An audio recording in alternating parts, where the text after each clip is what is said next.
हम तो साधारण लोग हैं सर, गलती हो गई, माफ कर दीजिए। कुछ करिए ना मैडम, मुझे बस आप चाहिए।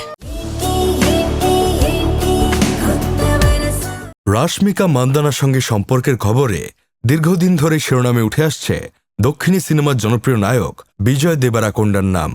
যদিও দুজনের কেউই এখন পর্যন্ত নিজেদের সম্পর্ক নিয়ে সরাসরি কিছু বলেননি। সম্প্রতি ফিল্মফেয়ারের এক সাক্ষাৎকারে ব্যক্তিগত জীবনের বিভিন্ন বিষয় মুখ খুলেছেন বিজয়, যেখানে সম্পর্কের বিষয়ে সরাসরি কিছু না বললেও স্পষ্টভাবে জানিয়েছেন তিনি সিঙ্গেল নন। সম্প্রতি মুম্বাইয়ে এক সিনেমার প্রচারে অংশ নিয়েছিলেন বিজয়। সেখানে এক সাংবাদিকের প্রশ্নের উত্তর দিতে গিয়ে বিজয় বলেন, আমার বয়স ৩৫, এই বয়সে কি কেউ সিঙ্গেল থাকে?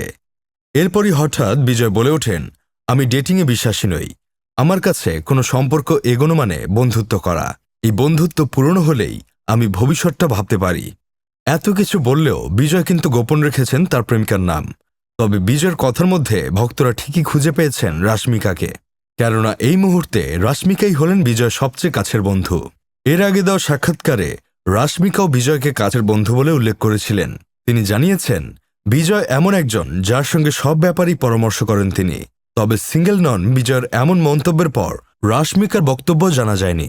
রাশমিকা এখন প্রস্তুত হচ্ছে বহুল প্রতীক্ষিত পুষ্পা 2 সিনেমার প্রচারের। আগামী ৫ ডিসেম্বর ছবিটি বড় পর্দায় মুক্তি পাওয়ার কথা। ছবিতে রাশমিকার বিপরীতে আছেন আল্লু অর্জুন। ছবিটির নির্মাতা সুকুমার। বিনোদন desk, Sadman Sakib, Bangladesh news today.